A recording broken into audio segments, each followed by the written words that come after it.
Former Nazi went on trial charged with 300,000 counts. When the Waffen-SS marched, they did not just follow orders. They followed the belief, not in a country, but in a man. Not in a war, but in a vision twisted by race and rage. Hitler is afforded wide-ranging police and political powers. They weren't born monsters. They were made, trained, shaped, and set loose. Who they were and what they became reveals more than just history. They were well-advertised, fearsome, dedicated soldiers who gave no relief. It reveals a warning, one carved in frost, fire, and silence. You can still feel it today, in old photos, in shattered cities, in the eyes of those who remember. This isn't just a story about soldiers, it's about the cost of devotion, without doubt.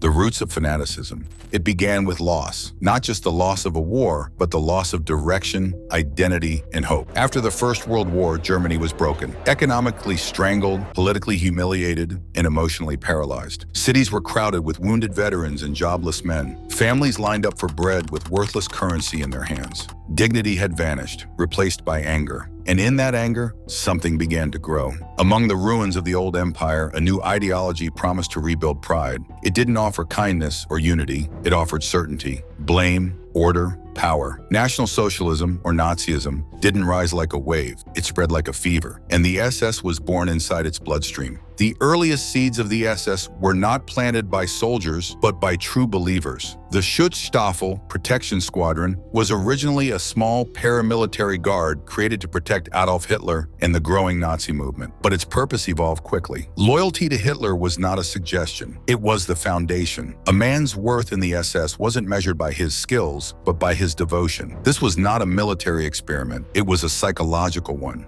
To understand why men joined the SS, you have to look deeper than uniforms and propaganda. These were not all fanatics. Many were farmers' sons, shopkeepers, and students. Some joined for status, others for survival. But what united them wasn't who they were, it was what they wanted to become. And in the SS, they saw a path to transformation. They could belong to something absolute. Germany's traditional army, the Reichswehr, was bound by the humiliating restrictions of the Treaty of Versailles. But the SS was something else. It stood outside those rules. It became a sanctuary for radical ambition. It was, from the start, a state within a state. Under Heinrich Himmler, the SS underwent a metamorphosis. It wasn't just a bodyguard unit anymore. It became a symbol of purity, discipline, and cold resolve. Himmler's vision was ruthless. He wanted a new kind of German, not merely Aryan by blood, but unshakable in belief. The SS was to be that vanguard. They would lead not by virtue, but by strength. To build it, Himmler cast a wide net. He appealed to disgruntled veterans of the Great War, the Freikorps. These were men who had lost everything and carried bitterness like a second skin. In the chaos of the Weimar Republic, they found no meaning. But in the SS, they found purpose, a dark kind of rebirth. Others came from the lower middle class, artisans, clerks, teachers. They were not destitute, but they were disillusioned. They watched the streets fill with communists and protesters, and they longed for something clean and strong. The SS offered the illusion of control, discipline, a straight spine in a crooked world, but it didn't stop there. Himmler knew the power of symbolism. Black uniforms, skull insignias, runes, and rituals. These were not random. They were carefully chosen to create a sense of belonging, of destiny. The SS was not just a force, it was a brotherhood, bound not by blood, but by belief. And the belief was clear. Germany had been betrayed from within. Jews, communists, pacifists, and internationalists had poisoned the nation. The S would be the cure. Its members would not simply fight, they would cleanse. This is where the real horror begins. Not in battle, but in the quiet moments when conviction overpowers conscience. The SS didn't need monsters. It needed men who could be molded into something worse. Tools. Their training would begin soon. But their transformation had already started. They had been given a cause. They had been given a uniform. And now all that remained was to forge their souls into steel. Not for Germany, but for something far more dangerous, an idea. Building the elite, selection and indoctrination. They were not chosen for mercy. They were chosen to endure, to obey, to believe. The path into the Waffen-SS was never easy, at least not in the beginning. It wasn't enough to be German. You had to be the right kind of German, tall, strong, symmetrical. Proof of Aryan ancestry had to go back generations. A single Jewish grandparent disqualified you. A criminal record. Even a bad tooth. Recruits were examined like livestock, judged by their posture, their skull shape, their bloodlines. And yet, even among the thousands who passed the tests, not all would make it through. The ones who stayed were sent to places like Bad Tolz, not just a training camp, but something closer to a furnace. It burned away hesitation. It melted weakness into discipline. Mornings began before dawn. Physical drills pushed bodies to their limit. Cross-country marches, ice-cold river crossings, bayonet charges through mud and snow. And then came the classroom. Not math, not history, ideology, hours of lectures on racial superiority, charts of skulls, maps of destiny, lessons that stripped away doubt and replaced it with certainty. You didn't just wear the uniform, you became it. Officers and soldiers trained side by side. There were no distant commanders. Everyone bled together. That was part of the SS identity, a brotherhood without questions. Everyone was responsible. Everyone was accountable.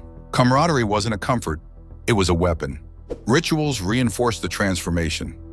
Oaths were sworn under torchlight, not to Germany, not to the Constitution, but to Hitler, personally. Loyalty is my honor. That was the creed. It wasn't a metaphor, it was the law. To question orders was to betray the oath. And that oath had been whispered into the soul like a brand. At the end of training, recruits were tested not just with drills or exams, but with tasks designed to crush the self, digging trenches under fire, holding a helmet while a grenade exploded nearby, marching until legs fail. Those who passed weren't just physically hardened, they had learned to disconnect, to obey without thinking. Even death was romanticized. If a comrade fell, another would take his place. If a village burned, it was necessary. If a child screamed, it was ignored. This was not an army, it was a cult in uniform. But beneath the surface, cracks still formed. Not every man was a fanatic. Some were just ambitious. Some were afraid. And some maybe felt the horror of what they were becoming. Yet the machine was larger than them, larger than their doubts. It had momentum, myth, and violence on its side. And by the time the SS soldier stepped out of the training grounds, he was no longer just a man. He was a symbol, a vessel, a product of cold design. He didn't need to understand the orders. He only needed to carry them out. And soon those orders would be written not in chalk on blackboards, but in blood across the cities of Europe. Between black uniforms and blood, they wore black to stand apart, not just from the enemy, but from their people. The uniform wasn't just clothing, it was armor, ritual, mask, and message. A whisper that said, "We are not like you." They weren't just soldiers. They were the blade of an idea, forged in loyalty, sharpened by fear. But even within the SS, there were divisions.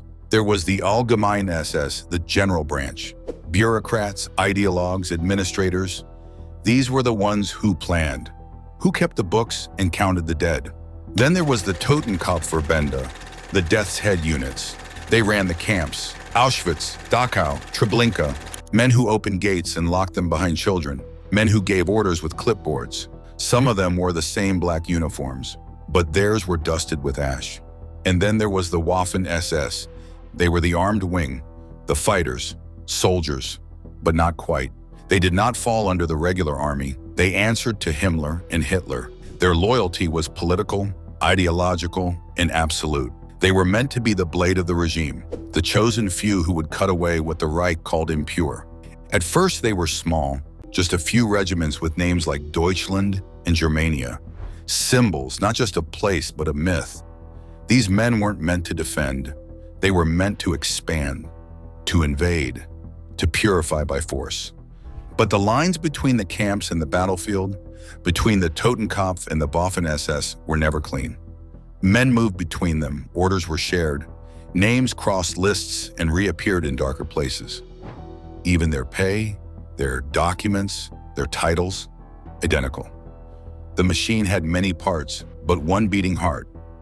Sometimes the same man who guarded prisoners by day carried a rifle at night. Recruitment standards, once ironclad, began to slip. As the SS grew, as war demanded more bodies, purity became flexible. Height requirements dropped. Background checks are blurred. In connection with the Jewish question, I have this to say. It is a shameful spectacle to see how the whole democratic world is oozing sympathy for the poor, tormented Jewish people. The war was devouring men faster than ideology could produce them. And still, they marched. Some units were formed entirely from former concentration camp guards. Others were stocked with idealistic students, many drawn from the Hitler Youth. Some were offered privileges, access to officers' schools, medals, and quick promotion. Others were simply forced, but they were all wrapped in the same black cloth. They all swore the same oath, and they were all part of a system that fed off loyalty, silence, and fear. To the outside world, the Waffen-SS presented itself as elite. Photographs showed men with sharp jawlines, perfect posture, and lean boots, marching through Paris, standing in victory parades. The myth grew larger than the men, but behind that myth was something else, a trail of ruins, a pattern of cruelty. Wherever the SS marched, stories followed of reprisals, of executions, of villages wiped out. Not always in battle, sometimes after. What made them different wasn't just how they fought, it was how they didn't stop when the fighting was done. In truth, there were brave soldiers among them. Men who fought hard, who bled, who believed they were defending something, but the shadow of their flag stretched too far, and the crimes they carried would never wash off. The Waffen-SS called themselves a brotherhood, but their bond was not built on trust or sacrifice. It was built on shared silence, on knowing too much and saying too little, and the silence was growing louder. Europe was watching, and soon the war would come for them all. Now first, like always, be sure to hit the like button down below. It helps us out tremendously with the reach of this video. Thank you. Fire on the battlefield, Poland and France. Their first real test came in Poland. In September 1939, the Waffen-SS joined the invasion that would ignite the Second World War. But they were not yet trusted. The regular German army, seasoned, professional, looked down on the SS. To them, these black uniformed men were political thugs, not soldiers. So the SS units were scattered, attached to army divisions, kept under watch. But they made themselves known. The Deutschland regiment saw action near Brest-Litovsk. The Leibstandarte SS Adolf Hitler, the Führer's guard, pushed through the south, clashing with Polish forces near Warsaw. Their methods were quick, brutal, and efficient. Villages were burned. Prisoners were executed, not for strategy, for vengeance, for terror. In Danzig, Totenkopf detachments followed behind the army. Their job wasn't to fight, it was to cleanse.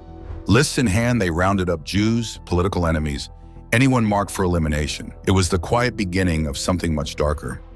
Despite their aggression, the Waffen-SS was untested in tactics. In many places, their charges were reckless. Their casualties are high. They lack the discipline of the Wehrmacht, but they made up for it in willpower and sheer brutality. And that made an impression, both on their superiors and on the people they conquered. The campaign in France, less than a year later, offered another chance to prove themselves. In May 1940, as German forces surged west, the SS moved with them.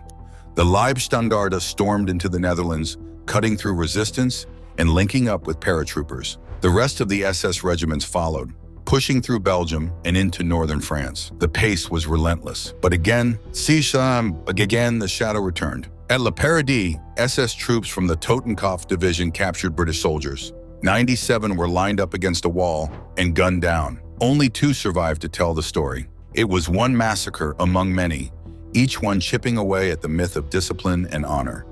And yet, Hitler was pleased. The SS had shown they could fight, and more importantly, that they would do anything asked of them. No hesitation, no conscience. By the end of the French campaign, the Waffen-SS was no longer a minor force. It was a weapon forged in ideology and tempered in blood.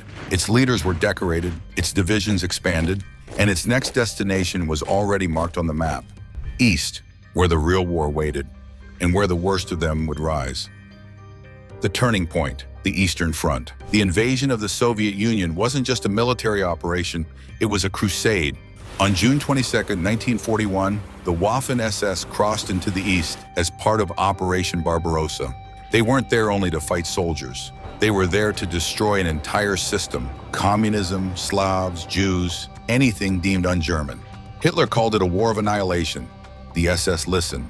The Leibstandarte, das Reich, Totenkopf, in Viking divisions advanced with army groups north, center, and south. Their columns kicked up clouds of dust on the endless roads of Ukraine, Belarus, and the Baltics. But behind the dust, something else followed. The Einsatzgruppen, mobile killing squads, often escorted by Waffen-SS men. Towns were encircled, villages emptied, synagogues burned, entire families were dragged into forests. The sound of rifles replaced the sound of battle, and no one came back from those woods. On the front, the Waffen-SS quickly gained a reputation for ferocity. The Reich Division crossed rivers under fire. The Totenkopf fought in the Demyansk pocket, surrounded for months, refusing to surrender. The Viking advanced into the Caucasus, pushing deep toward oil fields and mountain passes. In the south, the Leibstandarte took Kharkov and Rostov, cutting through Soviet defenses like a knife. But the brutality grew with the victories. Reprisals became routine. In the Ukrainian town of Zaborev, entire streets were leveled after a German patrol was ambushed. In Belarus, villages were erased as part of anti-partisan sweeps. Anyone who looked like a threat was treated as one. Sometimes that meant men with rifles. Sometimes it meant women with bread. Still, the Soviet resistance didn't break. It hardened. By winter, the German advance had stalled. Snow fell, fuel ran low, the temperature dropped below freezing. Weapons jammed, fingers turned black. The Red Army counterattacked with fury, and the SS, for all its training, bled. The Totenkopf barely escaped annihilation. The Reich lost over 4,000 men in the fighting near Moscow. The Viking, stretched thin, fell back toward the Dnieper. The Leibstandarte, battered and exhausted, was pulled from the line to reorganize as a panzer division. But they kept going. When Kharkov was retaken by the Soviets in early 1943, the SS returned. In one of their most ruthless operations, they recaptured the city, destroying enemy tanks, killing thousands. Kharkov became a symbol of SS resilience and their savagery. The cost was staggering. But for Himmler, it was proof of concept. The Waffen-SS was no longer just a fanatical brotherhood. It was a hardened military elite. It had proven itself on the most brutal front in modern warfare. Yet with every burned village, every mass grave, the line between soldier and executioner blurred. The Eastern Front did more than test their tactics. It tested their humanity, and most of them failed. Not all. A few defected, a few walked away, some broke under the weight of what they'd seen. But the machine didn't care. It simply replaced them. Because on the plains of Russia, ideology wasn't shouted in parades anymore. It was whispered in trenches, etched into frostbitten fingers, carried in satchels heavy with bullets and names. And still, the war widened. New countries, new enemies, and the SS began to grow again. Only now it wouldn't just grow darker, it would grow stranger. Expansion, corruption, and foreign blood. What began as an elite corps of hand-picked Germans slowly transformed into a vast and uneasy patchwork of nations, loyalties, and contradictions. The Waffen-SS had always been Hitler's blade, but now it became his broom. It swept across Europe, gathering bodies wherever they could be found. At first, recruitment outside Germany focused on Nordic blood. Himmler believed men from Norway, Denmark, the Netherlands, and even Sweden shared enough Aryan purity to be folded into the SS mythos. These volunteers were welcomed with open arms. They were given uniforms, SS ranks, and German training. They saw communism as a threat. They saw the Reich as the future, but belief wasn't always required. Soon, conscription replaced volunteering. Coercion replaced choice. In France, Belgium, and the Baltics, young men were rounded up, bribed, or threatened into service. Some signed up for food, others for survival. Some thought they were choosing the winning side. The racial standards, once sacred, were quietly loosened. Ukrainians, Latvians, Croats, Bosnians, and even Muslims from the Balkans wore SS patches. Some spoke no German, others didn't care. They weren't brothers, they were cannon fodder. Many of these units were assigned to anti-partisan warfare in the East, especially in Yugoslavia and Belarus. Their lack of discipline and ideological training made them more dangerous. They burned entire towns, hunted women and children, used terror as a tactic. Orders came from above, but the hatred on the ground came from everywhere. Meanwhile, inside the SS, something else was rotting. Corruption seeped into its ranks. Officers who had once trained under Himmler's strict codes now traded favors for power. Medals were awarded not just for courage, but for politics. Entire divisions were created on paper before they even had uniforms. Himmler handed out ranks to foreign aristocrats and businessmen in exchange for influence. The illusion of purity cracked. The dream of elite brotherhood faded. By 1944, the Waffen-SS numbered nearly 1 million men, but many had never trained in Germany.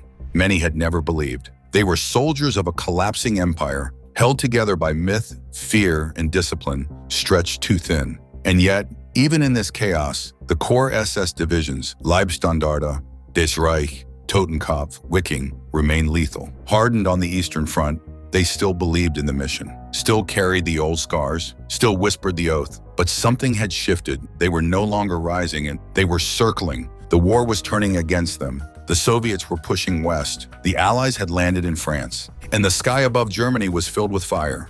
Soon, the Waffen-SS would be tested one last time, not by ideals or expansion, but by survival. And the final battles would not be fought for glory. They would fight for time.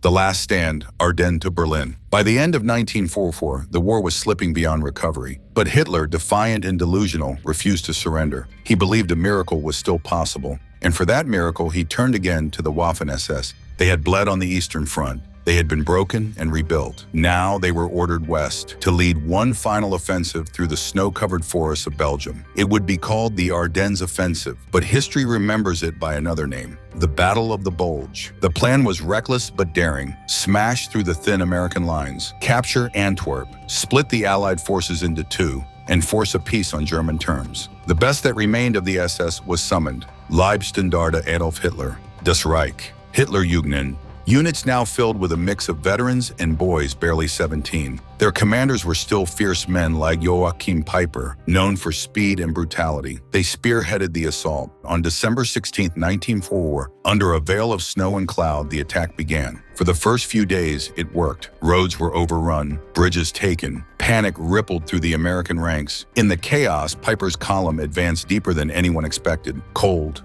fast, and ruthless. But then came Malmedy. There, near a Belgian town, SS troops under Peiper's command captured over 100 surrendered American soldiers. Instead of sending them to the rear, they gathered them in a field and opened fire. The Malmedy massacre shocked the world. Survivors crawled away through the snow to tell the tale. The news reached American lines, and everything changed. Surrender was no longer an option for either side. As the skies cleared and Allied aircraft returned, the momentum faltered. Fuel shortages, blocked roads, stiff resistance. The miracle Hitler hoped for dissolved under fire and ice. The offensive collapsed by January. But Hitler wasn't done. In early 1945, he launched another assault, this time in Hungary, Operation Spring Awakening. The goal was to recapture oil fields near Lake Balaton. Again, the Waffen-SS was thrown into the mud. Again, they pushed forward. Again, they failed. The Soviets crushed the offensive.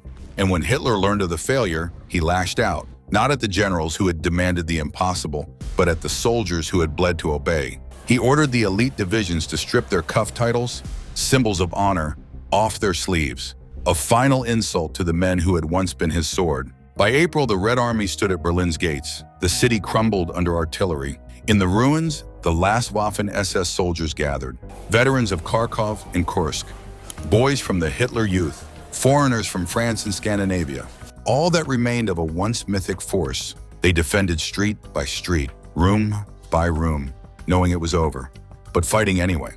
In the end, they were not defending Hitler, not Germany, not even the Reich. They were defending memory and myth and pride, the things they had been taught to die for. On May 2, 1945, Berlin fell. The last SS fighters surrendered or died, and with them, the black banner of the Waffen-SS was lowered for the final time. But its shadow remained, and still does. Not in armies, but in ideology. Waiting, watching, for silence to return. The Waffen-SS did not vanish with the war. Its legacy lingered, in whispers, in graves, in the silence of those who remembered but never spoke. They were not demons, though they did monstrous things. They were men, and that truth is more terrifying, because it means it could happen again, under different flags, in different languages.